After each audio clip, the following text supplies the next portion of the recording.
Bonjour à toutes et tous. Alors, histoire de la psychiatrie, partant des archives historiques à des techniques automatisées. Computation étant simplement le nouveau mot pour dire informatisé en 2025.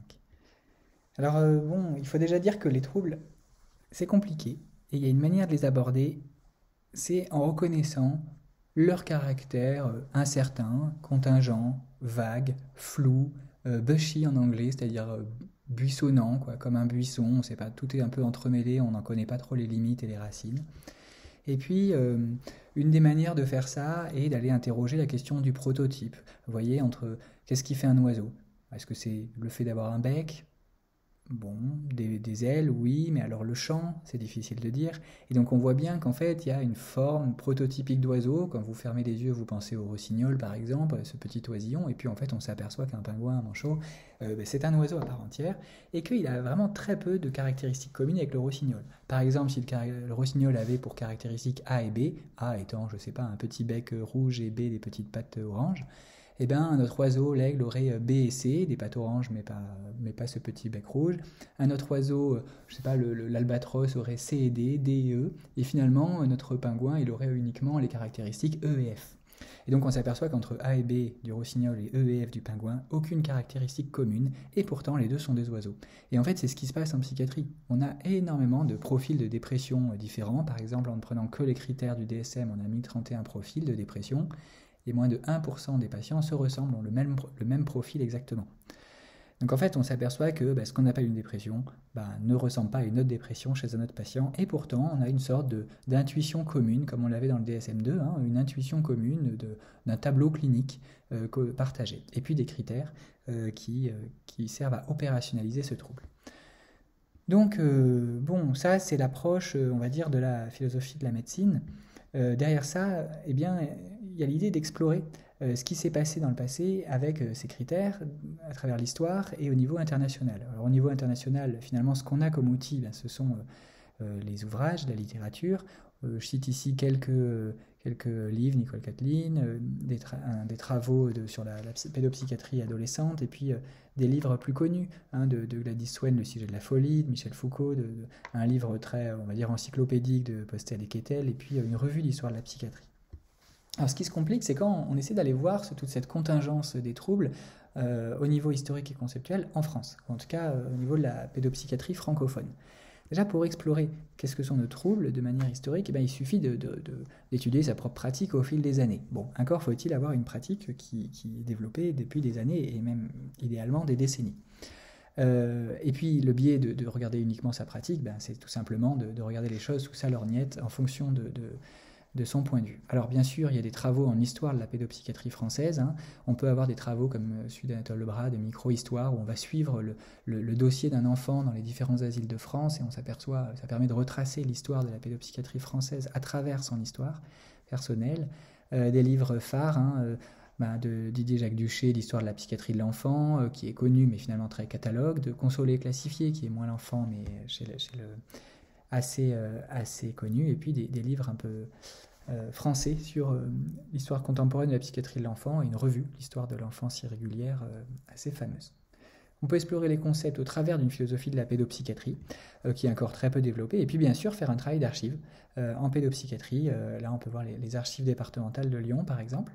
Alors petit point sur ça, ces archives de Lyon qui sont les archives du Perron, quand j'y ai accédé, sur une période 1920-45, quelques exemples de ce qu'on peut retrouver. Diagnostics qui sont très peu fournis, avec des termes qui sont plus utilisés aujourd'hui, beaucoup d'épilepsie, donc on voit le mélange neurologie-psychiatrie, un enfant sur 8 qui décède, et une majorité de traitements anti-épileptiques. Donc en tout cas, quand on regarde cette pédopsychiatrie, on y trouve un rôle du social, des éducateurs, et en même temps une neurologie qui est vraiment influente dans une tentative d'authentification et de reconnaissance de la discipline. Alors comment on peut valider ces résultats issus des archives au regard de la littérature? Donc la question va être de savoir comment on peut savoir si ces archives lyonnaises, c'est qu'un exemple et ça pourrait être ailleurs, peuvent être le reflet de quelque chose de plus large. Alors pour le dire autrement, c'est comment on va pouvoir mêler la littérature, la philosophie de la pratique clinique qui amène des concepts, et puis ces archives plus locales.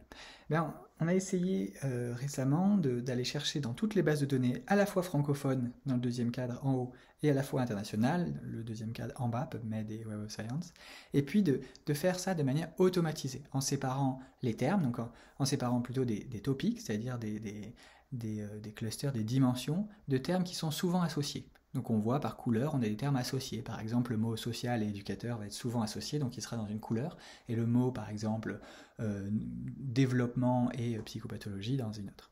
Et donc on voit que, il y a des domaines d'intérêt francophones dans les bases de données francophones et des domaines d'intérêt non francophones. Et c'est intéressant parce que ici, on peut voir que la pédopsychiatrie internationale non francophone, sur une analyse de 45 à 2021 sur 700 millions de termes, montre 4 grandes dimensions. Les termes, et donc sur une base de linguistique sémantique, on dit bien que les termes souvent associés permettent d'amener des dimensions assez logiquement associées. Donc on peut vraiment affirmer que l'association des termes permet de retrouver 4 dimensions, les troubles développementaux, la périnate, les troubles des apprentissages et les prises en charge. Alors qu'on voit que quand on regarde dans la littérature francophone, ici sur 24 millions de termes, il y en avait vraiment moins, on a les méthodes certes, mais surtout neurologie et déficience en orange, troubles psychiatriques non spécifiques à l'enfant en rouge, et puis le social, éducatif et familial. Donc on retrouve ces deux dimensions, la orange et la verte, qui sont finalement celles des archives. Donc conclusion, un réseau des domaines d'intérêt francophones montre que social et neurologie sont épicentres de la pédopsychiatrie clinique, et c'est vraiment une spécificité francophone, c'est pas ce qu'on retrouve dans la littérature internationale. Et donc on peut dire, première discussion, que cette différence de domaine d'intérêt provient de différentes forces sociales, politiques, qui ont influencé la discipline dans chaque pays.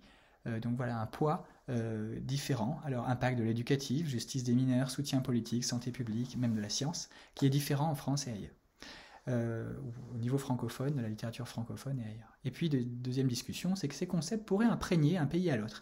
Donc, c'est une autre hypothèse. C'est une première hypothèse, dire qu'il y a deux facteurs d'influence différents, enfin des ensembles de facteurs différents, des ensembles de facteurs d'influence différents. Et puis, deuxième hypothèse, c'est de dire qu'il y a une influence anglo-saxonne au niveau francophone. Et donc, on va discuter ça rapidement. C'est l'idée qu'il y a un élargissement des concepts évitant un glissement conceptuel, et on voit qu'on a une littérature autour de ça, puisque nos troubles sont construits. On voit ce livre de Yana King, la construction sociale de quoi? De la réalité, ce qui est un clin d'œil à la construction sociale de la réalité de Berger et Luckmann. Et puis on peut voir qu'il y a toute un effet de boucle finalement entre ce que pensent les cliniciens et la société, comment se comportent les patients et comment ils expriment leurs troubles, et qui va influencer en retour la perception de la société et des cliniciens. Et ces glissements finalement sous l'effet de différentes forces sociales et politiques sont à la fois horizontaux, on s'approprie culturellement des nouvelles thématiques qui peuvent passer dans le champ de la pathologie, et verticalement, quand finalement des choses moins fortes sont pathologisées au fil du temps. Ce qui est positif, puisque finalement, c'est ce qui est en vert, une reconnaissance de nouveaux concepts est négligée et mise en avant, et puis ce qui peut être aussi négatif, puisque ça peut conduire à des diagnostics excessifs ou des traitements inappropriés s'il y a trop de glissements conceptuels, et tout l'intérêt est de bien comprendre quelles sont ces forces, comment ce glissement opère, pour éviter que on glisse trop loin et qu'on tombe, on va dire, dans un puissant fond de la médicalisation et pathologisation. Voilà, merci pour votre attention.